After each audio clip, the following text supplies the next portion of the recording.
It's made people laugh for more than 20 years. Neil Simon's comedy, The Odd Couple. And now, funny man Tim Conway adds his own special something to the story at the Sunrise Musical Theater.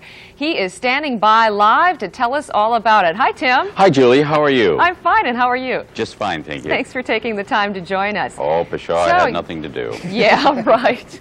So, you're going to be part of The Odd Couple. Yes, it's a delightful little thing. It kind of wanders in and out of theaters from time to time. You know, guys have played it, girls have played it. I'm sure that they'll be training parrots and squirrels to do this eventually. But it is such a fun project to do.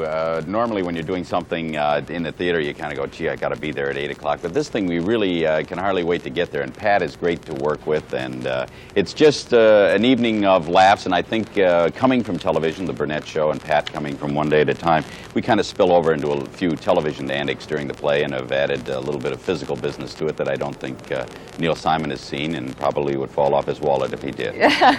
You've mentioned Pat. That's Pat Harrington from One Day at a Time, that silly janitor. Yes, I didn't know his last name. Thank you. There you go. Well, Felix, now he is the neatnik, so to speak. All my good friends know that I am a neatnik. Boy, they are really... I'm wondering what you're like. Are you sort of like that? I am kind of like that at home, yes. If my children's clothes are all over the floor, I usually take them and put them on the front lawn and turn the sprinklers on. So I am a very annoying guy, yes. And you must be annoying too. You know, the kind of people that always have things in place in their home and you move an ashtray. And then when you're about to walk out the door, you run back just to move one and adjust something. Yeah, really? That's kind of what this Felix is, annoying. I've got to say that I'm not quite that bad, although I'm well, annoying sometimes. So you're putting a lot of yourself into this part. I'm afraid so, yes, yeah. And as I said, there's a lot more physical business in this than probably normally would be seen too. How so?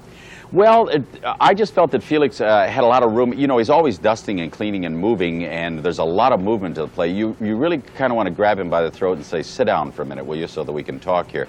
But he is constantly on the move, and I think you see the irritation between the characters, that this guy just will not sit down, and it kind of gets to be a little funny after a while. You had said so many people have played this part, and you're right. I think it was last year or the year before, Sally Struthers and was it Rita Moreno were down here doing the show? Yeah, they had a girl version, and as I said, I'm sure that there are parrots who are now learning the lines somewhere, and we'll be out in the field soon. Is there something really different that you're going to bring to this part, separate from the other Felixes that we've seen? Yeah, I think that the difference is that, again, coming from television, people really do expect to see a little bit of whatever they saw on the Burnett Show spill over into this, and I think if you look at it, you'll see that there's a lot of television within the confines of... I mean, you can't wander from the play totally, you know, and be bizarre, but I think that you will see that it is kind of... a lot of television is brought to this one.